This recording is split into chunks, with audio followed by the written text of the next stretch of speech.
Why is it that the highest Buddhas and Bodhisattvas can't cut themselves from the red thread?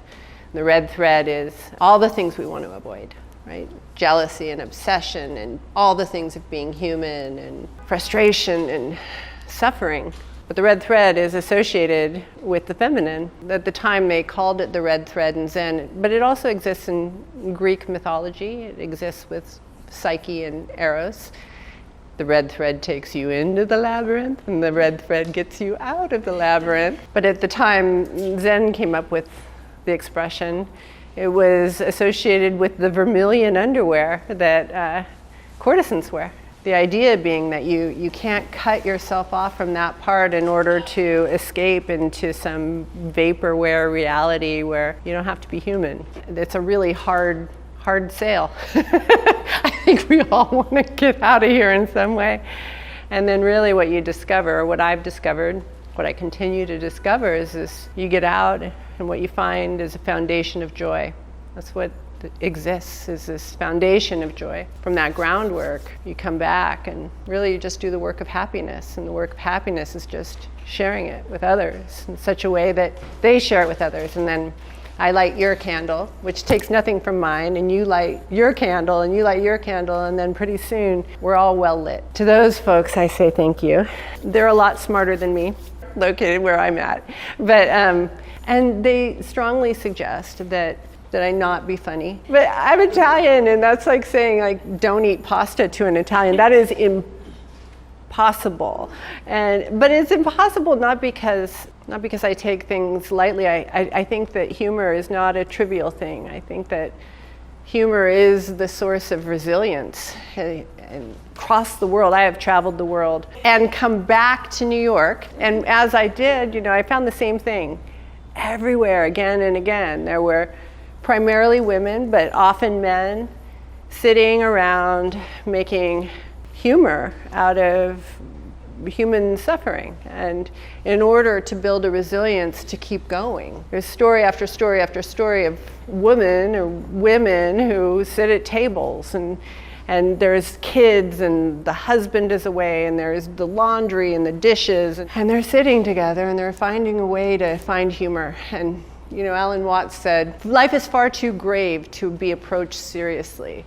He's not being trivial in any way. What he's saying is another mind opens up when you can find humor and play in reality. One of those people who were behind me, a soul sister to the core, my editor. I had heard about Michael Pollan having this relationship with his editor, and it was so intimate and amazing, and they wrestled and they had all of these ideas. And at the time, all I can do is tell jokes, but anyway, at the time, I had an editor who probably was not the editor for me, and she read my work and she said, "Oh goodness, this is like the Bible in reverse." And she didn't mean that in a good way. And I said, well, maybe it's a compliment. Maybe it's a compliment to just a feminine expression of what the divine looks like. But this editor is the real deal, fierce. She gets in there with me, and we will argue about a word for a very, very long period of time until it comes out as gold. That's really what good debate is meant to do, is to take your ideas and my ideas and then to wrestle with them well, respectfully, until gold emerges. So anyway, she does that with me, and I come in with my ideas.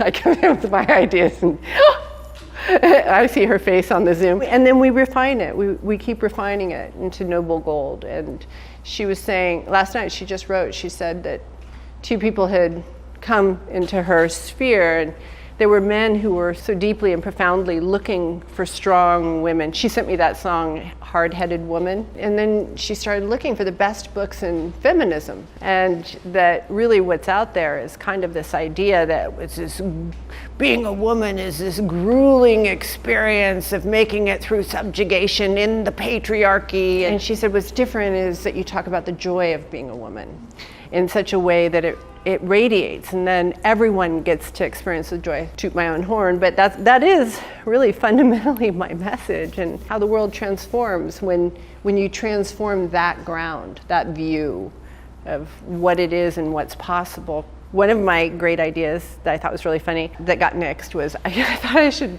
wear like a scarlet letter, like come in with a scarlet letter, and they didn't think that was funny. And then, but